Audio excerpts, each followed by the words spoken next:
Hey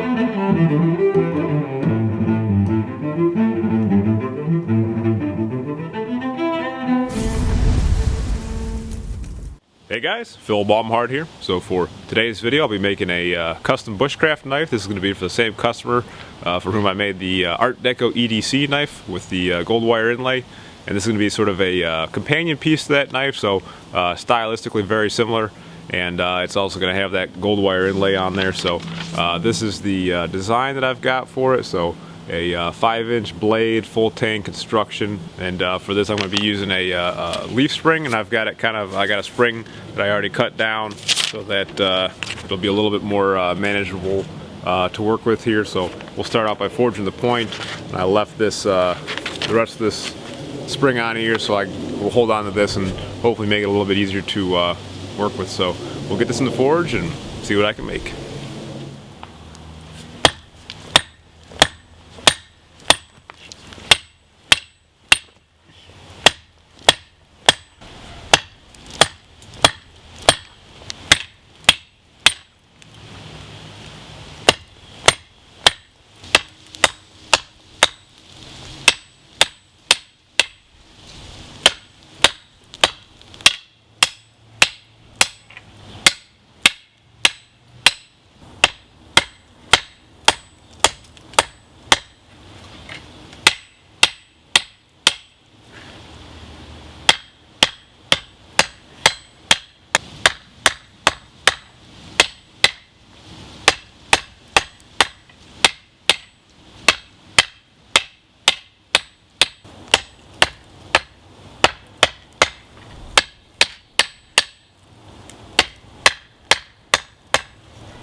Okay, so I think that's pretty decent on the blade shape. Maybe a little bit bigger than what I was going for, but that's okay.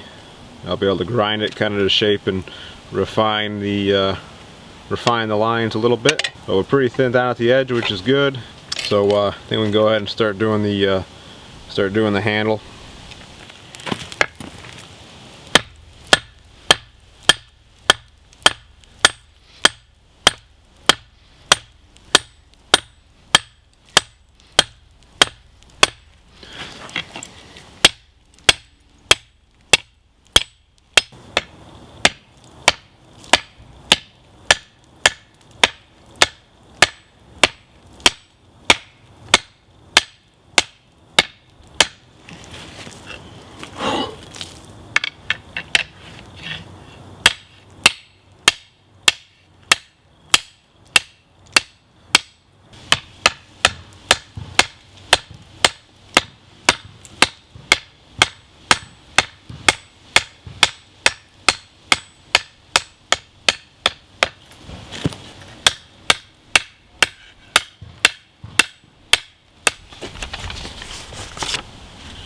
Alright, so there's what our knife is looking like compared to our pattern.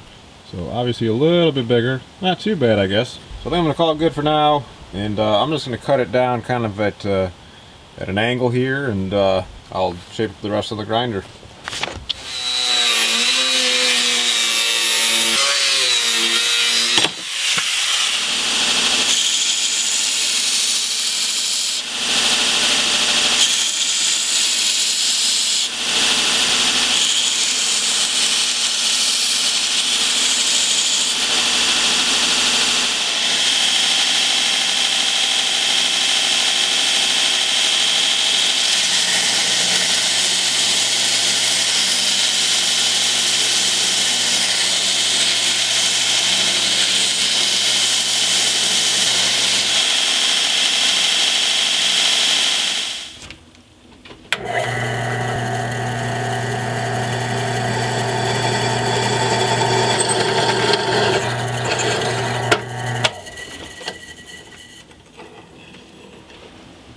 So I've got a piece of hickory, pig nut hickory. This is the same, from the same tree that I've used to make other knife handles for the same customer. So I'm kind of keeping it all consistent, almost like a set, if you will.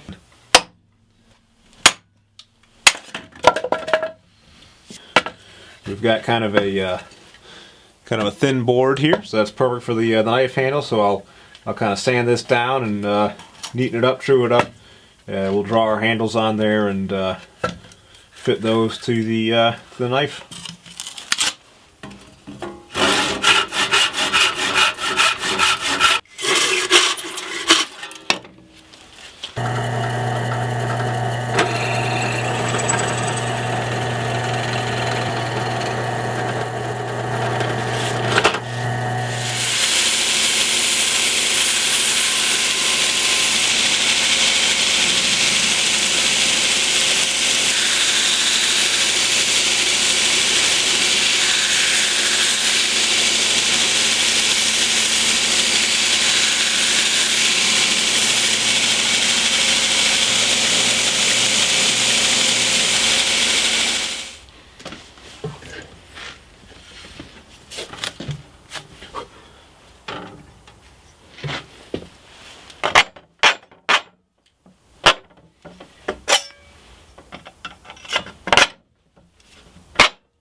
Okay, now so for the handle of the knife, I'm going to do a little bit of gold wire inlay. So I've got some 24 gauge 14 karat gold here. So this is just a thin wire, and I'm going to braid this up.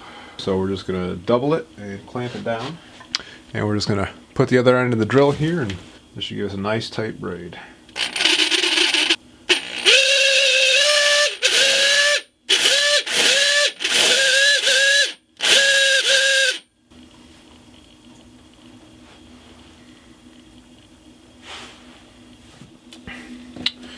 Okay, so I've got my pattern inscribed on the handle here, and I've got my engraving cutter. This is I believe what's called a ball burr, because it's spherical in shape. This is a 106 Dremel cutting burr, if you're curious. And as I'm engraving it, I'm going to try to kind of go in at an angle, just a little bit of an angle in places to help catch the wire. One of the suggestions one of my longtime viewers suggested in the comments, so I'm going to give that a shot on this one.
So to get this in place, I'm just using some super glue. And so what I found works best is to kind of take a little bit at a time. And I'm just going to use my fingers and basically tack this down into place. So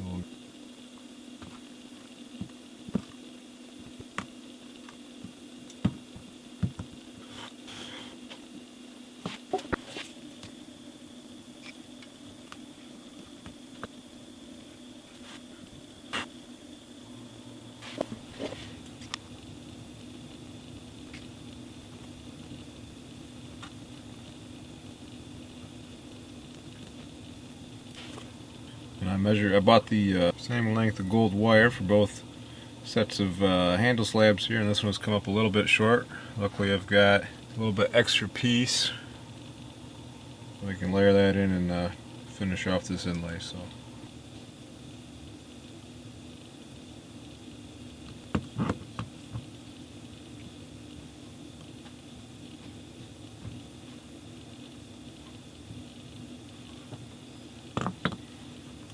Yeah, I knew better than to throw gold out. I didn't know what I was going to use it for. I just didn't think I would use it this quickly. Fairly painless inlay this time, so we'll let all this dry. I try to use the pliers to push it down in spots if it's sticking up too much as it dries. See, like this one is still got a little bit of flex, so I'll just hold the pliers on here and make sure it sits down deep in the groove. And then what I'll probably do is go over this again with clear epoxy, make sure all the little gaps and chinks are filled in. Then I'll sand it back. And as you can see, I put a coat of stain on here. It's all going to get sanded off probably, but I wanted to make sure that deep in the groove it was stained and not just the kind of white hickory wood. So that's why this stain is on here, and all that will probably get sanded back here shortly.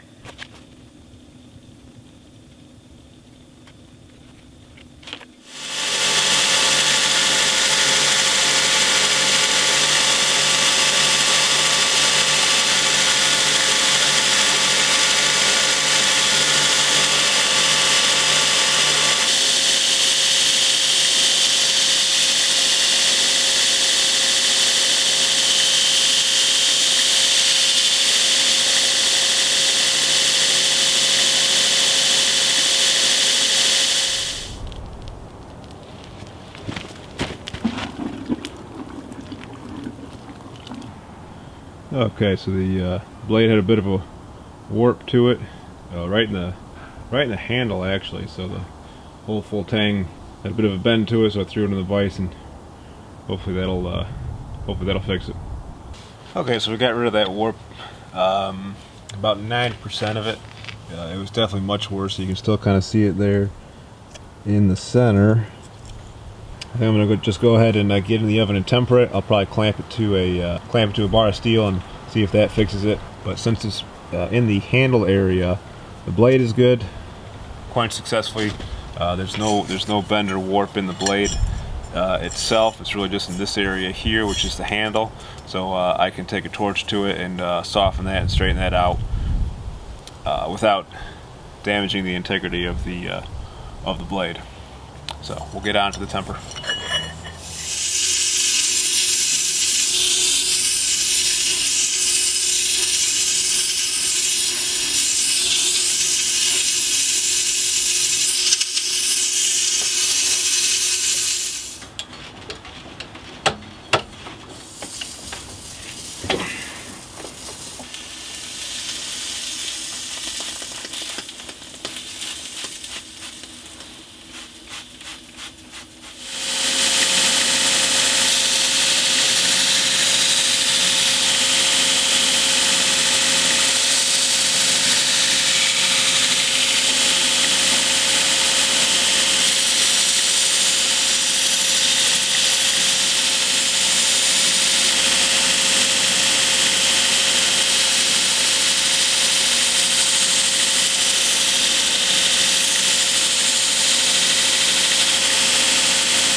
Okay, so we're gonna make a go at getting all this epoxy together.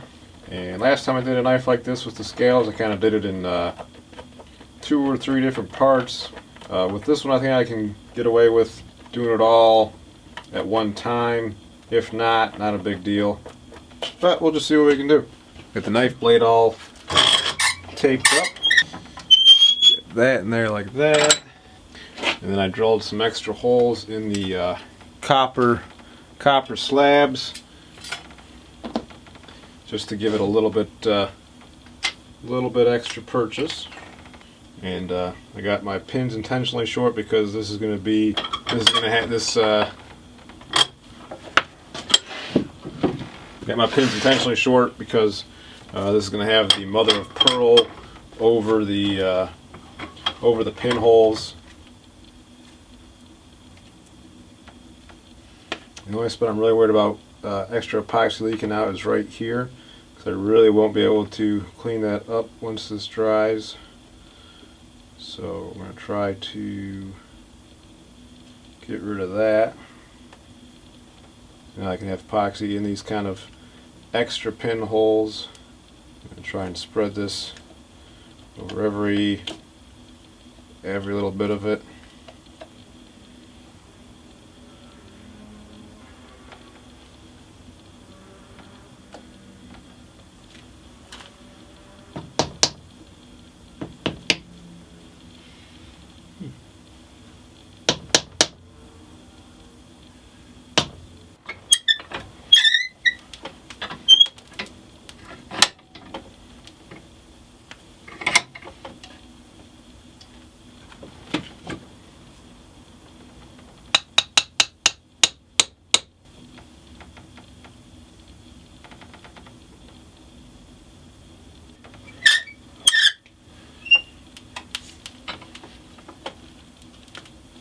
Okay, so from here, looks good, looks flush. So it's a bit of a mess, but there's no air gap, so we should be good to go. And right in here is the only spot that I'm really kind of worried about glue. I don't really want it on the blade. I should be able to scrape it off with a knife if I can keep it clean right now. That's the kind of the ideal situation. Alright, I got my mother of pearl dots here.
Alright, well here's what the finished knife looks like.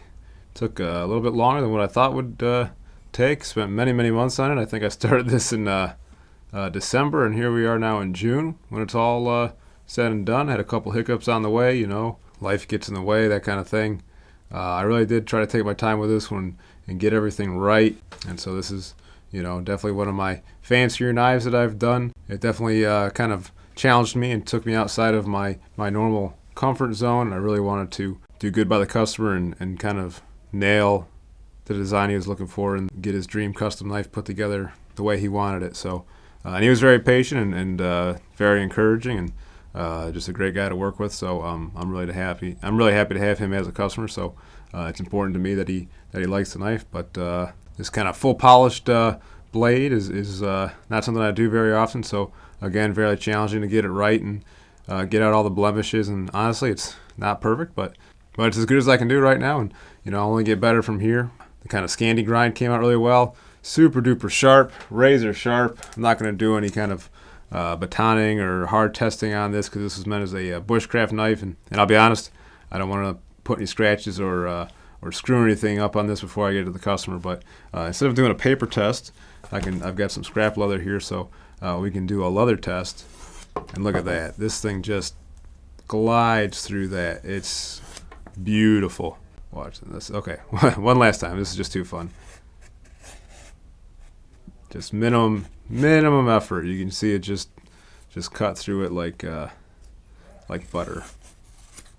So definitely a sharp knife. So we got our full tank design, and you can see that from trying to polish down and true up the face of the blade, it got quite a bit thinner than the stock of the handle. So it puts a good deal of the weight far back. This is actually one of my only handle heavy knives, so the balance point is right about at that first handle pin, maybe a little bit farther back. So right about there. Whoop, there we go. There's our balance point.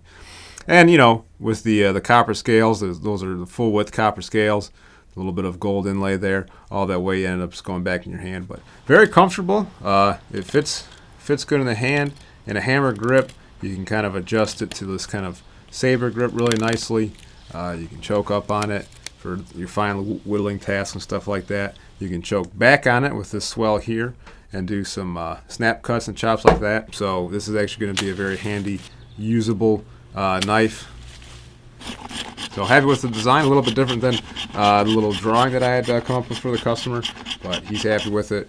I'm happy with it. So, and I got to shape it all mostly with the hammer. So this knife here is kind of a larger companion of a smaller knife that I had made for the same customer. He was kind enough to send this back to me because he wanted a sheath that could fit both these knives. So here is that sheath, and that was kind of a challenge to do this kind of piggyback style of sheath. And so it is kind of, you can kind of get one knife out, put it back in, but it really works best when you get the little one in first, and that locks in, and that that retains really nicely. That's wet molded in there. I had to put kind of a little extra skirt here, a little bit of extra leather to keep this handle from rubbing on the knife. A little bit tougher.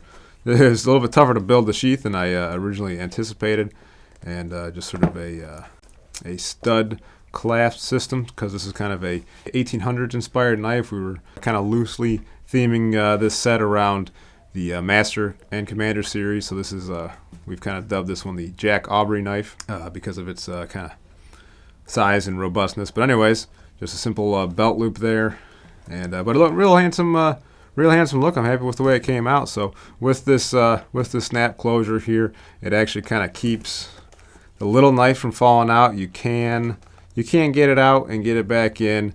It's a little bit tough. The angle is kind of tough to do, but it works. But kind of a fun design to do, and looks real good together.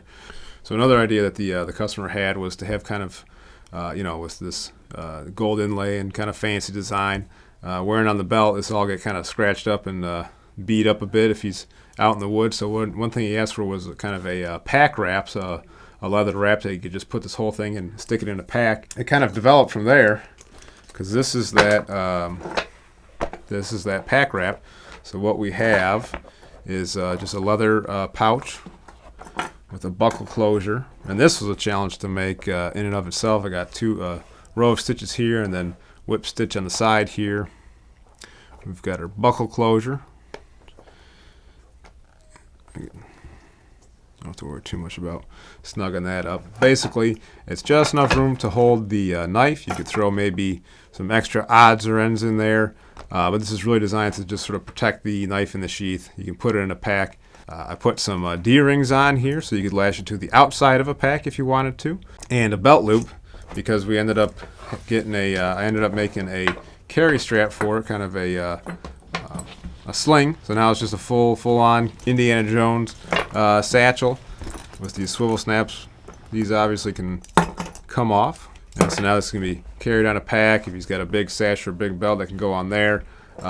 With kind of these sling bags, when I'm carrying a camera bag around, I have a sling bag type thing. It's got a belt loop on it. I found that kind of helps keep it from flopping around, or if you bend over, it doesn't fall over. So wearing the belt loop with the shoulder strap, I've actually found to be a very comfortable method for carrying stuff out in the woods. But the overall weight of this is pretty lightweight, so it's really not a problem. But yeah, when it's all said and done, pretty neat system, really neat knife, and I'm happy that the customer pushed me to do it. And at the end of the day, I hope he just enjoys the hell out of this knife and gets to get out in the woods and use it a bunch. So nothing extremely groundbreaking as far as the process, but hopefully you guys enjoyed this video, and I appreciate you coming along for the ride. As always, I appreciate the support. Thank you for subscribing and liking the videos and giving me those comments. It really does help keep me going, keep the channel going, keeps me motivated to keep making videos. Whether or not you guys watch, I'm still going to be making knives.